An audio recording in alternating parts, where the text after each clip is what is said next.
little brother's voice sing out, "Quinny, Quinny, come up." It felt strange hearing those words carry across the dark concrete floor. Get out! He's supposed to be at swim practice. Get I out! called back out to him, asking if he needed anything, but again...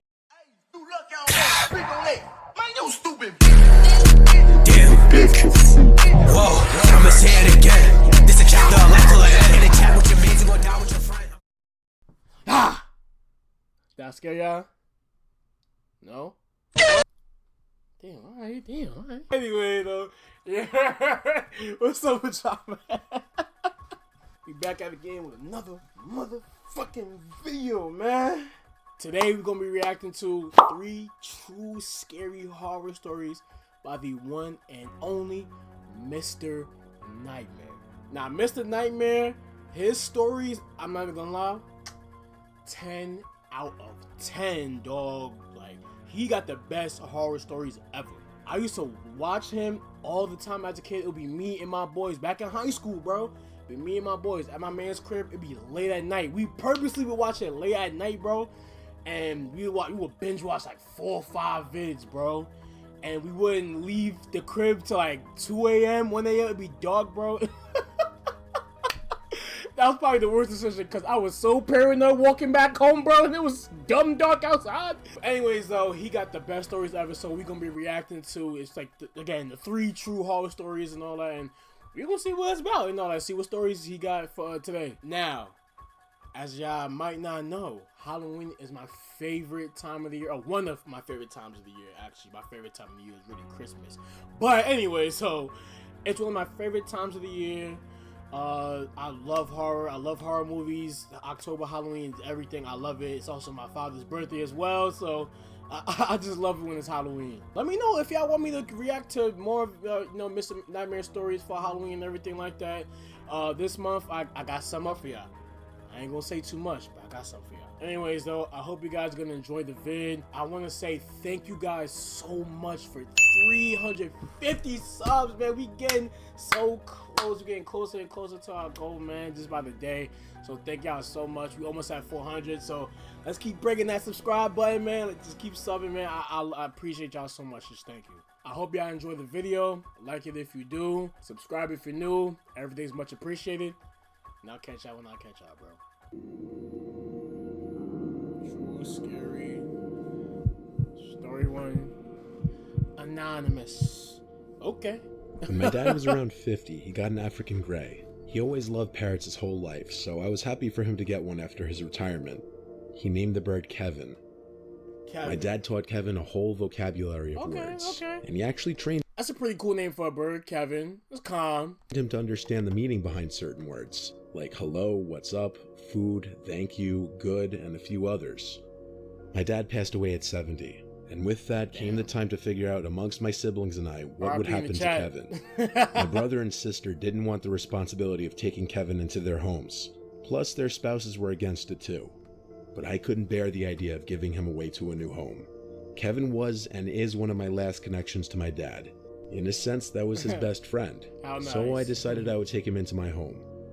I put his cage in the den of my house. My house doesn't have a basement, so the den is considered the lowest level. Predictions, I'm thinking the parrot's gonna get possessed, but we'll see. House.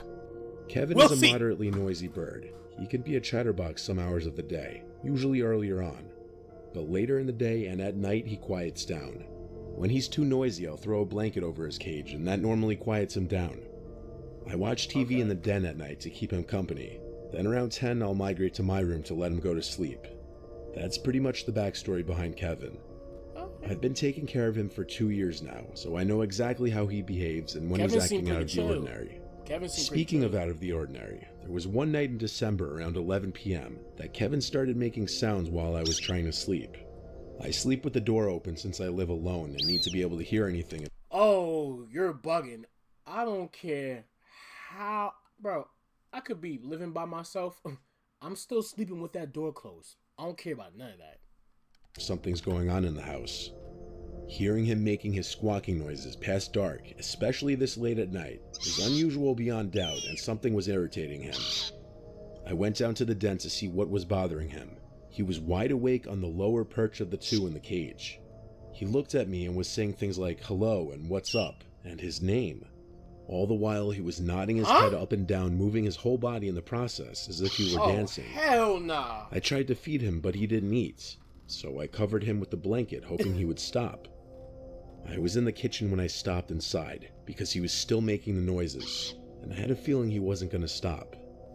Having work the next day, I couldn't afford to lose sleep because of him. I really didn't know what to do. I'm still to this day not exactly a bird expert.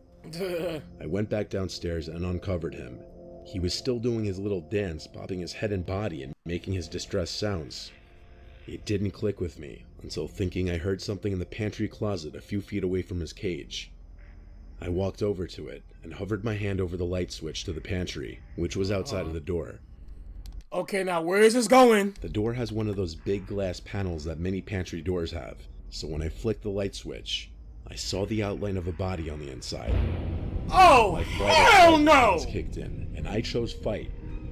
I opened the door screaming, trying to get my adrenaline rushing, and I grabbed the man in the pantry closet out and threw him to the floor. Oh my gosh. He tried to fight back, but I easily overpowered him and had him in what I could best describe as a chokehold. Oh my goodness. He was a 50-something-year-old homeless-looking man with the smell to match it. I yelled at him, "Who are you? Why are you in my house?" He tried grabbing my face to possibly gouge my eyes or something. Oh my god. But I continued to wring his neck and punch him. During all this, Kevin was going berserk in his cage. When the man on the floor seemed weak enough, I literally sprinted for the nearest phone and came right back and kept him on the ground while... I'm not gonna lie, a homeless man, yo, I'm in that position where I'm going down just to get some snacks in the pantry or whatever because my fat ass hungry. Yo, I see a figure as soon as I turn that light on. Blah, blah, blah. Swiss cheese in that nigga. The fuck is you talking about? The man was taken to jail, but he had no ID on him, nothing. He was homeless and had nothing to his name. And as such, he was considered what some people call judgment proof, meaning even if I tried to sue him, I wouldn't get anything from him. He had raided my pantry closet that night and had opened jars of peanut butter, boxes of cookies and crackers, and all sorts of other boxed and canned foods.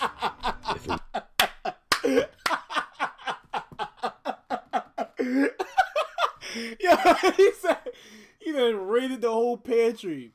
I thought I'm not even gonna lie. He just came up, dog. You better. Weren't for my dad's parrot, I don't know what else that man would have taken or done in my house. You better get back for that. I'm grateful for Kevin, and I like to think part of my dad is watching over me and that bird. Probably, I ain't gonna lie. Probably. Story 2 by Quinn Paulier. Now, I believe these stories are real. These are true stories for me. This story takes place when I was a junior in high school. For context, here's a little background information.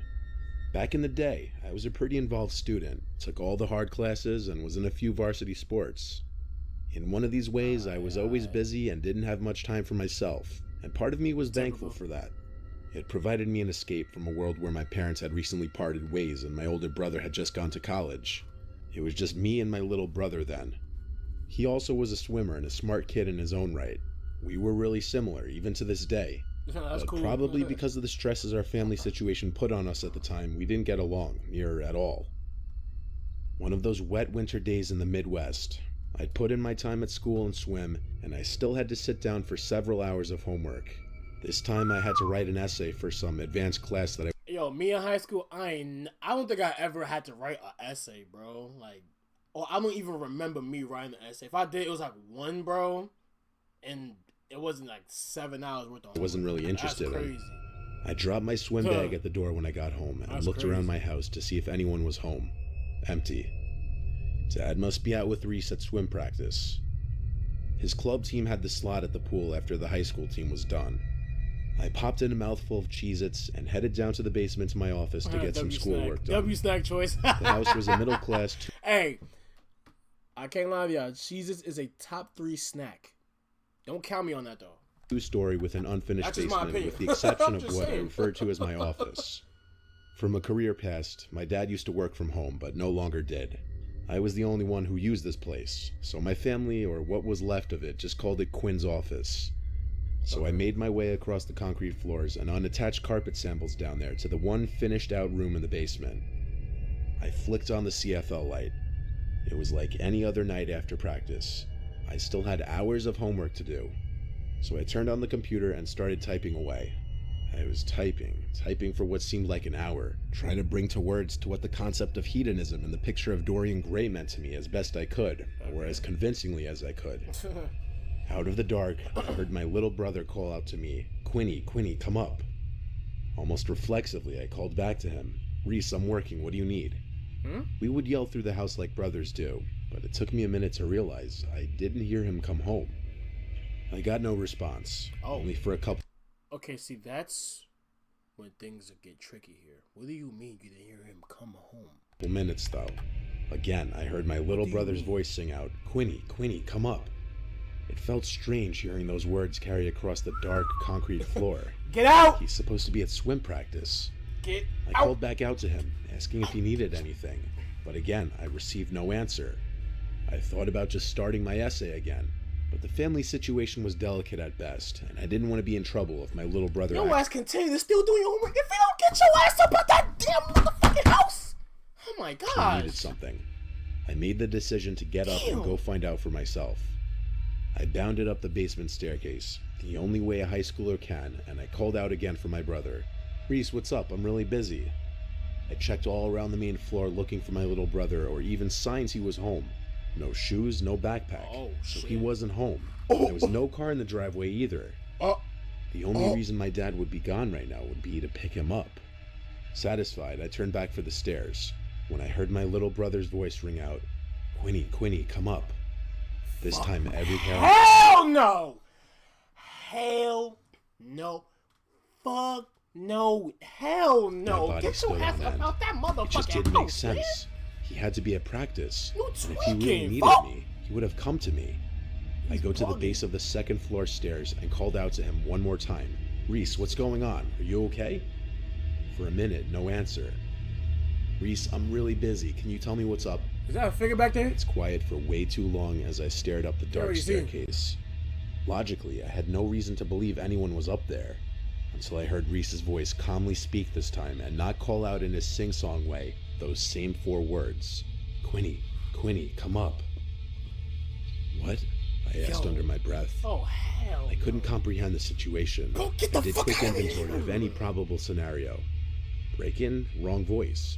A prank? I would have seen something at this point. It had to be Reese, and maybe helping him would make me a good brother.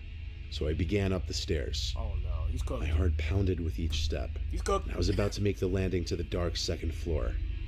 Then I heard the buzz of the garage door motor. I ran back down the stairs and looked out the window. It was my father's sedan, and him and my little brother got out. I stumbled from the window to the hall where they would enter, and I felt my heart almost stop beating. I collapsed on the floor and just started to cry uncontrollably. Yo, bitch ass. What the f? Yo! That just got me dumb tight, bro. Your bitch ass just cried? Nigga, if you don't man the fuck up, nigga, get on that niggas in your crib, bro! You got some shit up in your crib, This get was the like fuck 15 out, years grab the ago blicky, now, when do I was a something, kid. nigga, I damn! was with my best friend Jackson at some abandoned family a resort bitch. or bungalow What the colony fuck? type place in New York. Bitch ass nigga. It was off a main road and then down a private dirt path driveway And the third story, entrance. though. I forgot And what it was the a fuck the rather story large was. property with a bunch of old That last shit abandoned got me buildings, tight. including at least 10 small bungalows, a main hall, a few bathroom stations, and an indoor pool house. Along with that was an outdoor pool, a shuffleboarding area, and a kid's playground. Everything was old, run down, and with tall, overgrown grass growing over it. We found this place accidentally one time walking down Route 209, but we didn't explore it that day. We came back another night. Route 209 sounds a little too By the personal. time we went, it was past sunset. The sun was kissing I the don't know, sky it's about where I goodnight. live at. I ain't It gonna was say getting though. very dark, but we didn't want to come during the day in fear of getting caught and getting charged with trespassing. We brought along walkie-talkies and flashlights with us to communicate to each other when we'd split up. We started looking around the bungalows together. Most of them looked the same and were relatively small. 1 or 2 beds each, a small kitchen, and 1 bathroom each. Some of them had these little living room areas. Halfway looking through these bungalows, I split off from Jackson because he was moving kind of slow. I tried to enter the building that looked to be the main hall or office or something, but every entrance was locked. I walkie-talkied Jackson to tell him that the big building was locked. He didn't walkie-talkie back. I wondered if I was out of range from where he was. 2 minutes later, I found myself at one of the 2 bathroom buildings. It was probably a 400 square foot building. There were no doors to the building though. It was unusual. It just had 2 big openings, one for the men's room, one for the women's room. I remember the signs being faded and worn out looking. Okay. Then I saw these red tracks on the dirty old concrete bathroom floor. Now I'm not going to sit here and say they looked like bloody footprints, but I couldn't explain what these red marks could be then, and I Red tracks in the bathroom is not a good sign, but still can't say for certain now. Regardless, it was pitch black inside that bathroom right in that corner. That's not a good sign. And that was the first building I was scared to enter. I tried walkie-talkieing to Jackson again, hoping he was in range this time. I pressed the button on the walkie and said, "Yo, where are you?" When I let go, I heard the beep sound that the receiving walkie makes after getting a message from inside the bathroom. It gave me a near heart attack. What the Then fuck? I thought Jackson must already be in there, hence the red-looking footsteps. I called his name, and it echoed into the bathroom. I was actually about to step into the bathroom thinking he was hiding from me, pranking me, when I heard Jackson's voice call out from the distance behind me, outside in the darkness of the night. I heard him getting closer. Couldn't see him in the dark, but he obviously saw my light, so I yelled back, "I found your walkie-talkie." I started stepping into the bathroom, but then he said back, "Don't go in there, I never went in there." This is when I turned around and hurried right out of there. I pressed and released the talk button real quick on the walkie, causing the beep again from inside that pitch black women's room. Jackson and I looked at each other for half a second, then began dashing in the direction we came. Oh no. We made it back to Route 209 and had to stop to catch our breaths. This is when Jackson told me that inside one of the bungalows he went into, he tried walkie-talkieing me, but I wasn't answering, meaning we must have been out of range. But then he heard a noise from the living area of the bungalow. As he turned around, his flashlight revealed an older woman almost running towards him. What the He fuck? dropped his walkie-talkie and flashlight and ran out from the bungalow.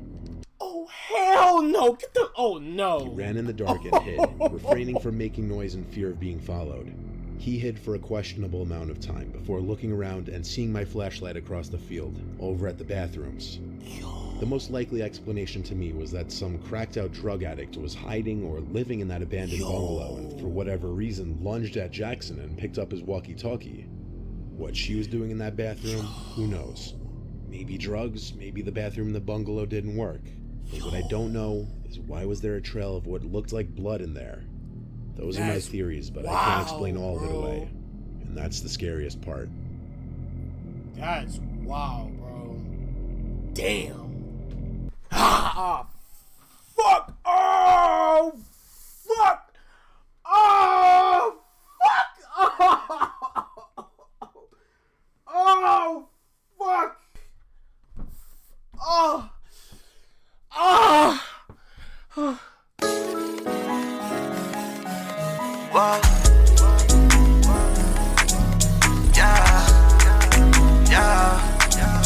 Yeah. What? Straight out the mud like your boy's a G. Now I get racks every day of the week.